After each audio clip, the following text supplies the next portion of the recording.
Wow. I feel like it has been... I actually feel like I say this every freaking episode lately because I feel like every time I upload, it's like I upload once and then a month later I upload. But as I've explained before, I have a lot happening, a lot going on, and it's hard to create time to sit down and record and edit and upload when it's a multiple hour process. So, but it feels so great to be back behind here, and it's so great that we are back in the football season, ladies and gentlemen. This is the very first week of NFL preseason. I don't know why my hair looks like this, just because the freaking...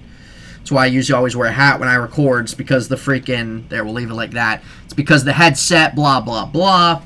But like I said, folks, it's an amazing feeling that preseason football is back. If you see me smiling, because my beautiful girlfriend over here is making me smile. So, what do you expect? But nonetheless, hopefully you guys have all been well and good. Hopefully you've had a good summer. Summer's coming to a close here. Actually, I just got back from Steelers training camp today in Latrobe. It was a really fun time. Actually, believe it or not, the very first time that I went to training camp.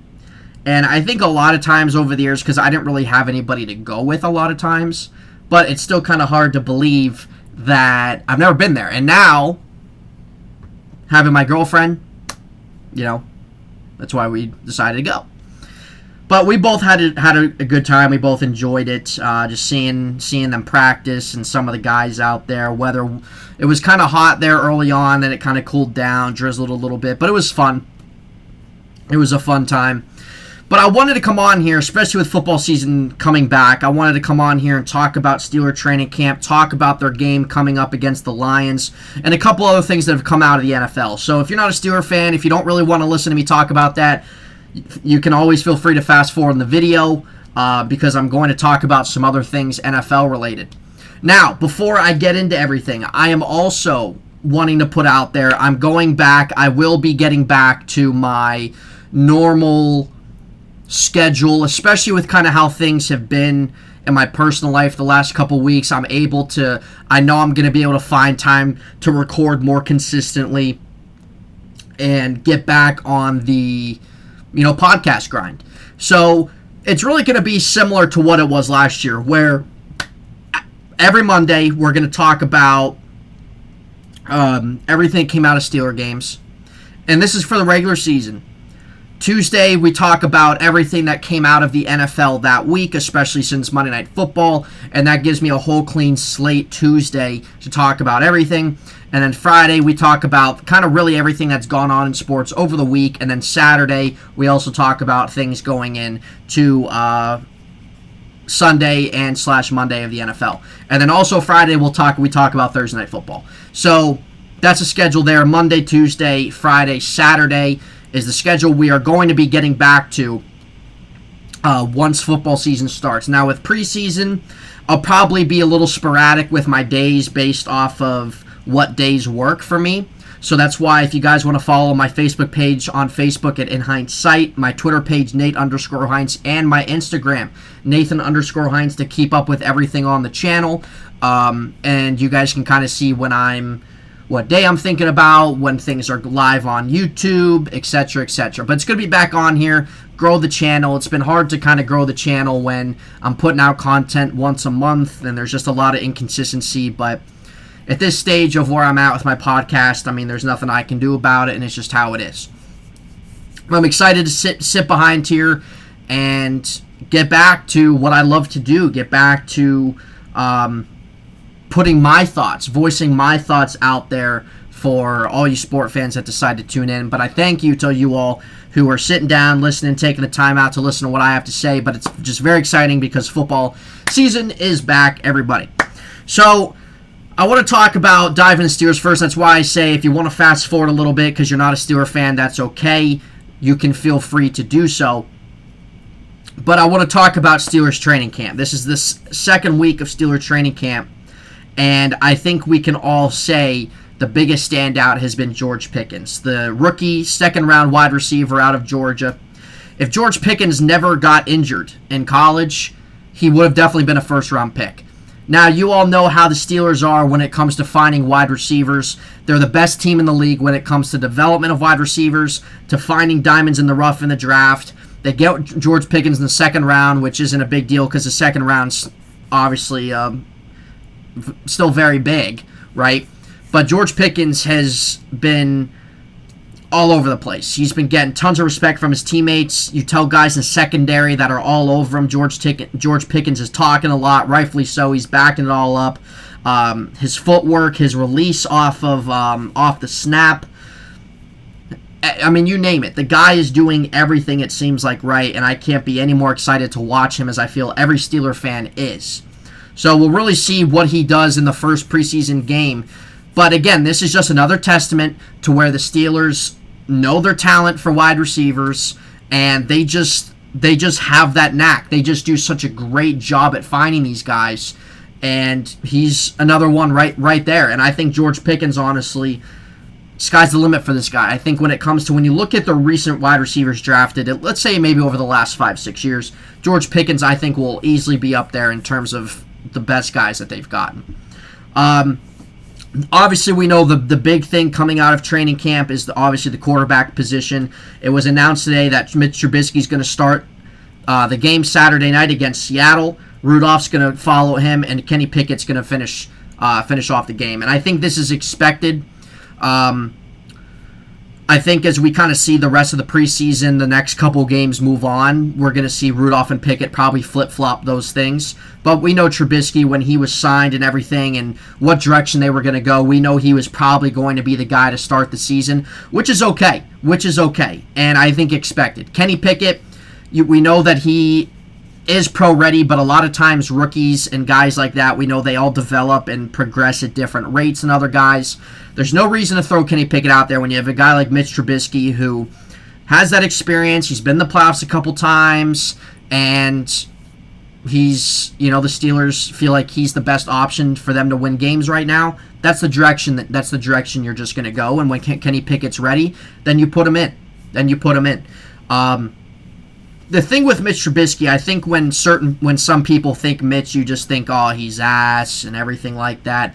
Trust me, when the Steelers signed him, when it was announced they signed him back in March, I wasn't that thrilled about it. But as I let it sit and marinate, I started to open up to it. And the reason why is because we know the Steelers are in a transition period for quarterbacks. So once your Hall of Fame guy retires, you're not just going to go off and get somebody off a tree branch that's just as good or anything like that. So they went with Mitch Trubisky, the best quarterback that was on the market, arguably, and they drafted Kenny Pickett. Okay, that's fine. A guy like Mitch Trubisky, as I let it sit there and marinate, and I saw some other people talking about it too and putting different things into perspective, I was sitting there and I was like, for really after everything with Ben retiring and them kind of entering a new stage now, it's fine. Mitch Trubisky is a bridge quarterback, and I think he's a guy that is, when you look at guys in the NFL that have been bridge quarterbacks over the years, you have your different tiers of players. You have your elite quarterbacks who are the cream of the crop. You have quarterbacks that are good, very good. You kind of have your above average guys, maybe your bridge guys. Then you have the guys that just aren't starters or dog piss, whatever you want to name it. Mitch Trubisky is a bridge quarterback. We all know this, unless for whatever reason Mitch figures everything out and pops off. But how he's viewed right now is a bridge guy, and that's what he is. He signed a 2-year deal here, and when I was letting everything kind of settle after the signing happened and stuff, I kind of opened more up to the idea of it. And the thing is, when you put things in perspective with Mitch, he's been in the playoffs twice with Chicago. He has a winning record. He has certain things in the box that you like to check. Mobility, he's able to move around. He's got some speed to him. He's good off throwing off the run. And those are key things that the Steelers are trying to do offensively. So he's definitely somebody that fits the mold of what they're trying to do offensively. Now, he's got his things he's got to get better at. He has his limitations. He has his things that held him back also in Chicago. But it wasn't all his fault in Chicago. He didn't have a lot to work with offensively. He had a terrible coaching staff around him. And sometimes for guys, you got to be in a better situation to see them thrive, to see them succeed. I think with Mitch, I think we can all agree, he's in a way better situation than he was in Chicago. He's got really good talent offensively with Harris, Claypool, Deontay Johnson, Freiermuth, George Pickens. The Steelers have one of the better young cores offensively in the league. We know the offensive line's a little sus. They added a couple guys that a lot of people liked in the offseason. We'll see how that goes. And then he has a defensive cross for him that you can put up against really any defense in the NFL. So Mitch has the opportunity to bounce back his career. He has the opportunity to make something that he didn't really have before. And this season's really going to be telling for how good he is. I think Mitch is a guy where if you have that type of talent from what we've seen in Chicago, if you have the talent around him, he can win you games. He can keep you competitive. He can keep you in the mix. And that's what I think he's going to do with the Steelers this year. Now, the Steelers, they're just that franchise organization that always has the mindset of winning. They're always competitive. They haven't been in last place since 1988. They're always great at developing, drafting, everything like that. And when you're a sports franchise organization, that's what you want. You want your team to develop well, to draft well. You want that. And that's something the Steelers just always do a great job with. And that's why they never go out there and just drop money after money like the Jacksonville Jaguars do every free agency, because they can actually develop their own talent.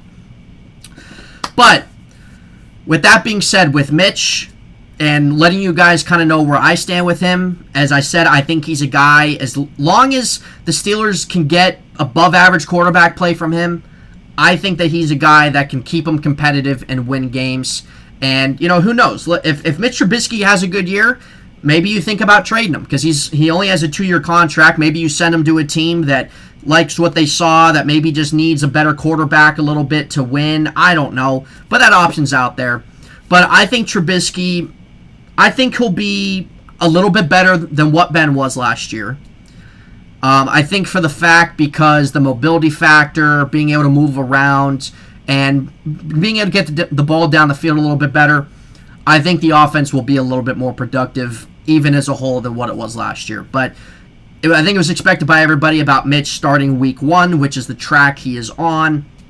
We'll see how he does.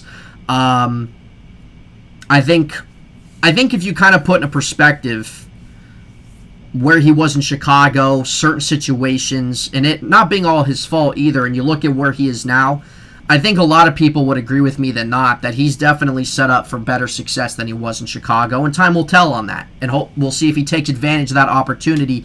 But really, bottom line is, as from what we know him as right now, what he's done in his career, he's a guy that's going to be a bridge guy here, and the Steelers hope that he can keep them competitive and win games, which I think a guy like that can help them do. Now, going to Mason Rudolph. Mason Rudolph, I know that people have said that there's times he's looked like the best quarterback in camp in certain situations. I mean, that's kind of expected, right? Mason Rudolph, this is the 5th year he's been on the team. He knows the staff. He knows what the offense they're trying to run. I mean, of course, he's probably going to look pretty good in certain times.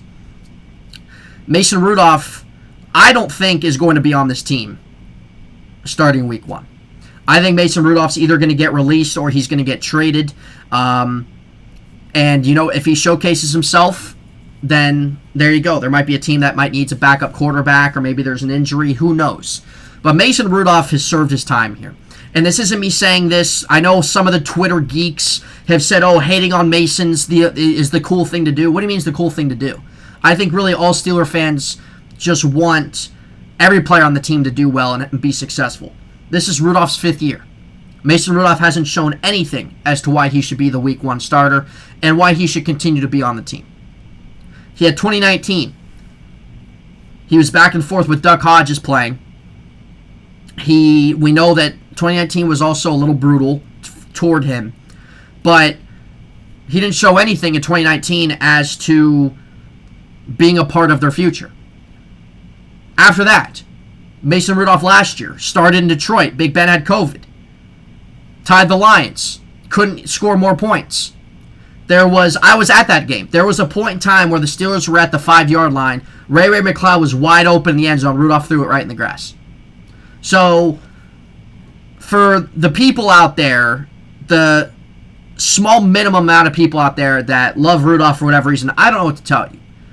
The guy's not good, but I will say this. He's a good backup quarterback. Mason Rudolph can find a career in this league as a backup quarterback. That's what he is. He's not a quarterback that's going to win you a lot of games. He's not a quarterback that's going to score you a lot of points because he doesn't have those fundamentals offensively. Sure, he has a strong arm. Accuracy has always been bad. He's not mobile. He can't move around. If the Steelers saw anything in him, wouldn't you think before his fifth season in the league, they would want to get him out there sooner than later? That's never happened. So, Rudolph is good as done here. Now, if they decide to keep him, I wouldn't be shocked either. Just to be a backup, wouldn't be surprised, but there's no future for him here. Kenny Pickett.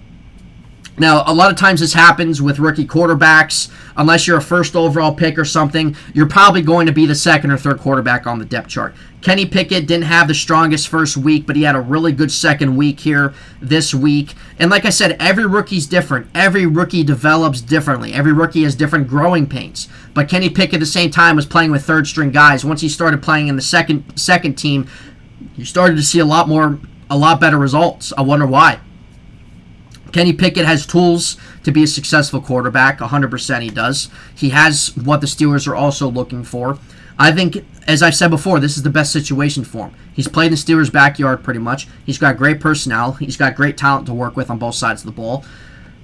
His time will come. But he should be the second quarterback. He should be getting those second-team reps, not Mason Rudolph, who has no future here. I understand the Steelers want to have 4 quarterbacks here, and they want one of those quarterbacks also to be a guy who's kind of been involved. I get that. But let's see come preseason. We'll see come preseason what Rudolph does, what Pickett does, and what direction they decide to go. If Pickett completely outplays Rudolph, that's the direction you got to go. See a Mason. But nonetheless, Kenny Pickett's time will come. Every rookie develops differently. Whether his time comes early this year, later in the year, next year, whatever it is, his time will come. But I think certain things, let me think. Other things come out of training camp. There haven't really been too many injuries. Claypool's kind of been out with a shoulder injury, but he probably won't play in the game. And then Deontay Johnson, we know, got the new contract extension. So he's going to be on the team for another 3 years, which is great. And then he'll also enter free agency, still in the prime of his career. But it was a deal that had to get done, in my opinion. I know there's some Steeler fans out there that didn't think they should have paid him. That's just the market of wide receivers. Deontay Johnson has gotten better year by year. He was arguably a top 10 wide receiver last year. He's entering that mold as we speak. He's got a lot of talent, and we know how the Steelers have a knack for wide receivers. So I understand the point of view in the sense of, paying him, things like that, but you have to pay talent. You have to pay to keep guys that are very important aspects of your team, and Deontay Johnson is that. If you don't bring back Deontay Johnson next year, Chase Claypool, he had a down year last year. You got to wait and see what he does this year. George Pickens is looking very promising, but he's a rookie. So you're going to have to go in the offseason next year with those two guys, draft another rookie, and probably sign somebody. Why not sign Deontay Johnson, who's getting better each year, who's entering top 10 territory, right? And they sign him for a pretty good deal, $18 million a year. The market has been even bigger than that. So why not? Deontay Johnson's a very important part of this offense. So that was obviously a very important point. But other than that, in terms of really news coming out of training camp, other than the quarterback battle, the emergence of George Pickens, I think we all know kind of where, in terms of starters, stuff like that, it's really a clear-cut picture in terms of really who's going to start where. Now, the defensive line is interesting with Stephon Tuitt retiring. You have Tyson Alualu back, who is 35, but they did sign Larry Ogunjobi, who's been a Brown and a Bengal, and he's had production throughout his career. They bring him in, he might be able to give them some production on the defensive line. Chris Wormley's still there. DeMarvin Leal, who they drafted in the 3rd round, has had a nice camp so far, so he's going to get opportunity. There's a couple other guys in the mix. So at the end of the day, they have a good rotation of guys there on the defensive line aside Alu and Hayward, which Alu was a huge missed guy they had last year. I think when it comes to the preseason and even training camp, I think some very interesting things, aside from the quarterback, I think if we can see really that defensive line, I think seeing Devin Bush, we know, had a really good rookie year. He was on pace of having a really nice second season, but tore his ACL last year, or 2 years ago, and then last year in his 3rd year, he had a pretty down season. Maybe some of that he wasn't fully recovered, but this year will really be telling. This is obviously a big season for him. The Steelers did not option his 5th year, so he will be a free agent after this season.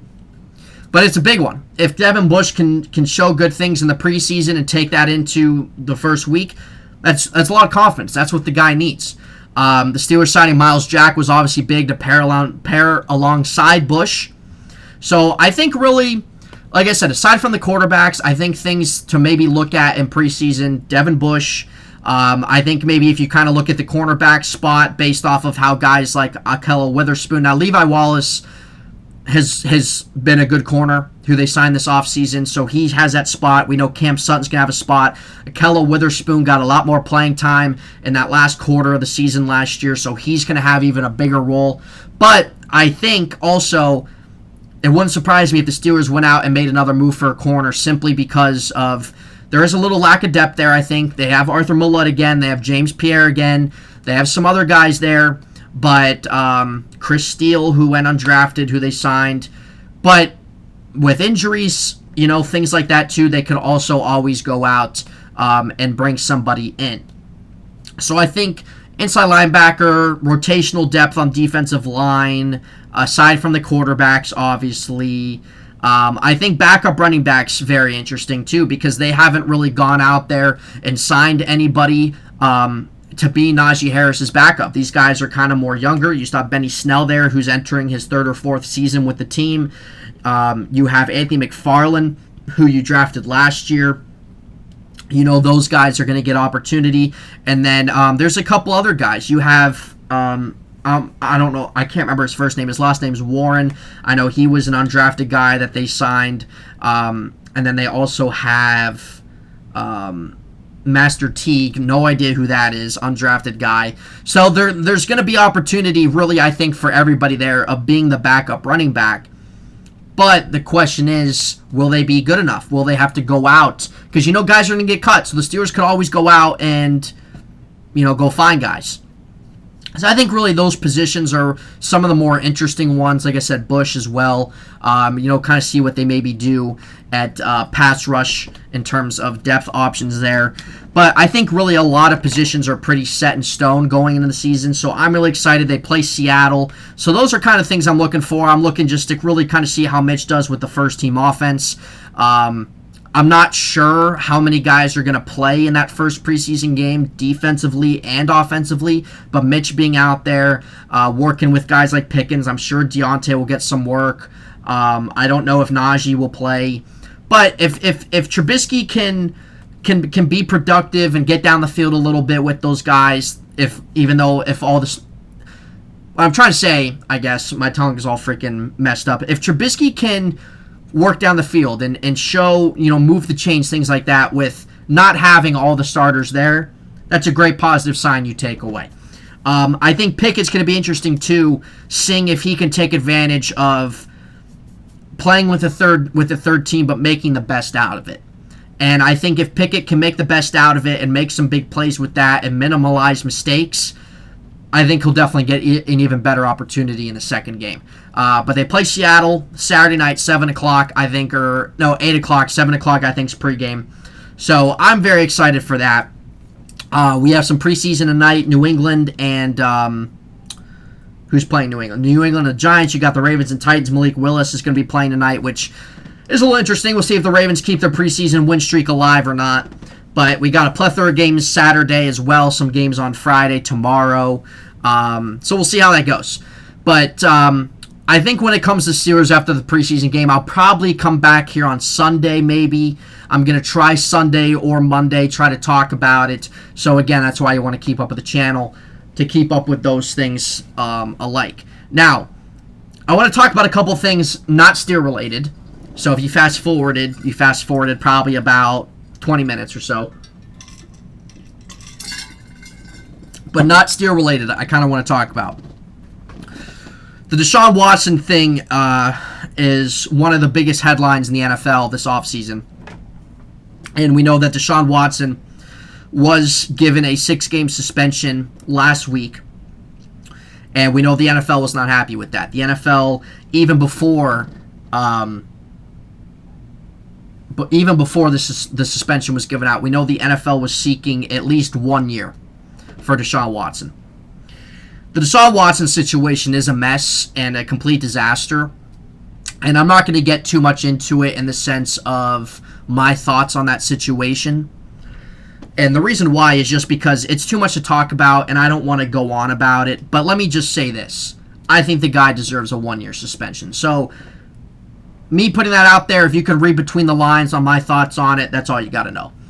But Deshaun Watson was suspended 6 games. NFL appealed it to where they're going to get somebody else to review everything pretty much, go over this case again, and the NFL wants them to hammer down a longer suspension for him. Now, he is going to be suspended the first 6 games. He is. There was no appeal to that, so any speculation earlier in the week and last week that he still could play while this new ordeal's going on is dead. He's going to be playing, or he's not going to be playing those 6 games at least. Now, he can play in the preseason, so he's expected to start whenever they play on Friday or whatever day it is, but the NFL could come in and suspend him indefinitely where he doesn't play. I don't know. But I know the NFL, when it comes to suspensions and discipline, the NFL is probably probably the worst league when it comes to doing that and having a backbone. I mean, honestly. So I think the NFL is obviously definitely trying to look good as well by appealing this 100%, and try to have a certain perception. Of course they are. Of course they are with doing this. If that wasn't the case, they wouldn't have suspended Ray Rice 2 games originally for knocking out his girlfriend and all these other things that have happened in the past. But I think a 1-year suspension is what Watson should be given with everything, and I think that will happen. I really do. I think that will happen. If that doesn't happen, I think probably 12 games. But I think a 1-year suspension should happen. But time will tell on that. And if Watson is suspended more than 6 games, there is talk Cleveland could go after a guy like Jimmy Garoppolo, who I believe is a free agent after this year, where that wouldn't be the worst thing, because Jimmy G, I think we can all say he's probably an average, a little bit above average quarterback, but he's definitely better than what he got in Brissett. And the Browns, I will say, I acknowledge, of course, they have good talent on their team, and that's what they've kind of been building for the last 4 years. But at the end of the day, the Browns are the Browns, and poverty will always be poverty. So I've been hearing the last 4 years they're going to be nothing. They're Super Bowl. Baker Mayfield goes, who they've been crowning as the second coming and things like that. He's not even on the team anymore. So Garoppolo will definitely be a better option for them if that's the direction they decide to go. And Garoppolo can definitely help them win games more than obviously what Brissett would, for sure. But I don't really think Garoppolo elevates them above other teams in the division. I think all 3 teams are better than the Browns. If Watson's playing, it's obviously a different story. We know the type of quarterback Deshaun Watson is. Deshaun Watson's a very good quarterback. He's had a year or two where he's been in that top 5 purgatory statistically also. We know what he can do. We know what potential's there. We know the player he can be. But the question is, when will he play again, right? And so when he does play for Cleveland will obviously be in a better situation than where they were with Baker, for sure. And like I said, Cleveland's done a solid job over the last 4 or 5 years of building talent, of getting themselves a little bit out of the mud where they were. I think their coach is the right coach for them going forward. But again, at the end of the day, you're the Browns, and that's just how it is. So regardless if Brissett starts, if they want to go after Garoppolo, I don't think that's necessarily going to drastically change their season. But Garoppolo will be a little bit better and probably give Brown fans a little glimpse of more hope than Jacoby Brissett. But we'll see what Deshaun Watson goes through. We'll see how this process goes. I don't know when this is expected to be announced. I really don't. Also, I will be, once training camp's over, I did this last year, and I will be going over, I'm going to be going team by team, and it's probably going to be about an hour episode, but I'll be going team by team, going through their schedules, going through their roster, and giving my own thoughts, my own predictions on each division, on the playoff picture. So I'm excited to do that. I enjoyed doing that last year, but yeah, and also, you know, a couple other things, I guess, for certain fans and things like that. It's going to be interesting to see with Carolina. It seems like Baker Mayfield has outshined Sam Darnold from what I have seen, which has been cough cough Twitter. So we all know that everything on Twitter is true, but nonetheless, I would probably imagine Baker's going to win that job. Jameis Winston's hurt. Don't know how long. If I don't know, can the guy stay healthy? I really don't know. I think if he can be healthy, I think the Saints can be a very under the radar team. I like what they did in the offseason. I like their defense. I like some of their O-line. But I think really what is one of the more, I will say exciting, just for generally speaking, when you look at how good the AFC is, it's so crazy. When you look at it last year to this year, right? You look at Denver and then bring in Russell Wilson, which after Peyton Manning retired in 2015, they were not able to find any type of potent quarterback anywhere. And so they had to go trade for Russell Wilson, which was a pretty big haul. But we'll see what Russell Wilson does now. Denver's got, I don't think they have as good as offensive guys to work with than maybe what Seattle had. But they still got guys. Defensively, Denver's got some guys there. And Russell Wilson can definitely make those guys better around him. So that AFC West division is going to be very, very difficult for all four teams. Chargers, Raiders, Chiefs, Broncos. When you're a team like the Chiefs, who have been winning that division the last 8 years or however long it's been, and you look at the other three teams aside them, all three have gotten better, and the Chiefs, I think, got a little worse. Now, I think Kansas City will still be a solid team. They'll still obviously be in the mix and things like that. But you look at Denver, getting Russell Wilson. You look at the Raiders getting Devontae Adams. Chargers getting Khalil Mack, J.C. Jackson. That's huge. Like, that's unbelievable in terms of how much better all three of those teams got. KC, they added a couple guys, sure. They lost some guys, but some of those guys were kind of key. But I think when you look at the landscape of the AFC, this is the best I think the AFC has ever been for as long as I've watched football for that I can remember. And that's what's going to make it, I think that's what's going to make it fun, too, at the same time. Because I think you look at, I want to say maybe 12 teams in the AFC that can all find themselves making the playoffs. You look at the Bills. New England, I'll still put them as a team that can find themselves, like, competing, but I'm not big on them. I think Miami will probably be what they've been the last few years, fighting as well. I think when you look at the North, you look at the Bengals, the Ravens, the Steelers are always competitive one way or another. So all three of those teams will be in it. Cleveland won't with the Deshaun Watson situation. I don't see them being much of anything. Like I said, if they get Jimmy Garoppolo, they can win a couple more games than Jacoby Brissett, but I'm not keen on them. You also look at all four teams in the AFC West, and I think you look at the Colts, Titans, they'll still fight their way in. I like their coach. So when you look at it at the end of the day, that's like 11, 12 teams in the AFC that are all going to be vying, that are all going to be battling out. And that makes it fun. That makes it fun for entertainment, makes it fun to bet, makes it fun for the league and us as fans. So, I don't know. We'll see. But I I've kind of already thought to myself in terms of how I think things are going to go down, but I'm very excited for that case, and kind of seeing how the rest of the preseason goes out and dwindles down. We know preseason is very important for guys on the roster bubble, these guys trying to make teams. There's going to get guys that get cut that are some big names that maybe we didn't expect. There's going to be guys that win battles, that take leaps, right?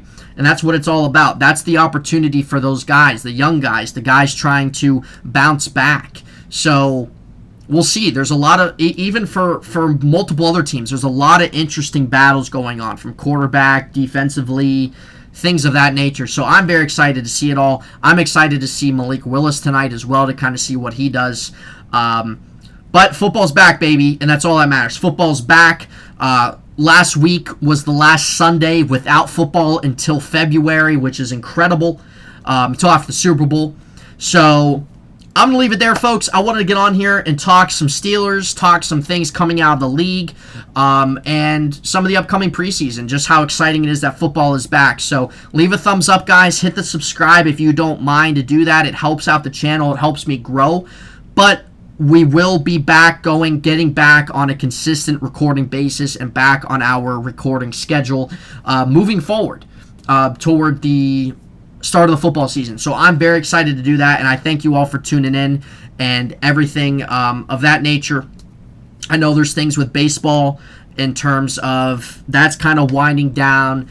We know the NBA is going to be starting here in a couple months too. It was revealed the NBA is retiring the number 6 across the league in honor of Bill Russell. Let me know in the comments what you think of that. Let me know if you're a Steeler fan in the comments about your excitement this year. What are your thoughts on them going into week 1 of the preseason Saturday night? What do you think they're going to do this year? Who were guys that you were excited to see, that you were excited to see grow the development of? What are certain things that you're interested in seeing coming out of preseason and training camp? If you're not a Steeler fan, let me know your thoughts in the comments on the Deshaun Watson situation. Let me know what you think your team is going to do, because there's going to be a lot of talk going forward about many things in the league coming soon on this channel, and everything NFL, news, games, stats, everything to really sink your teeth into coming up soon on this channel. So you definitely don't want to miss it. I'm very excited to talk about it.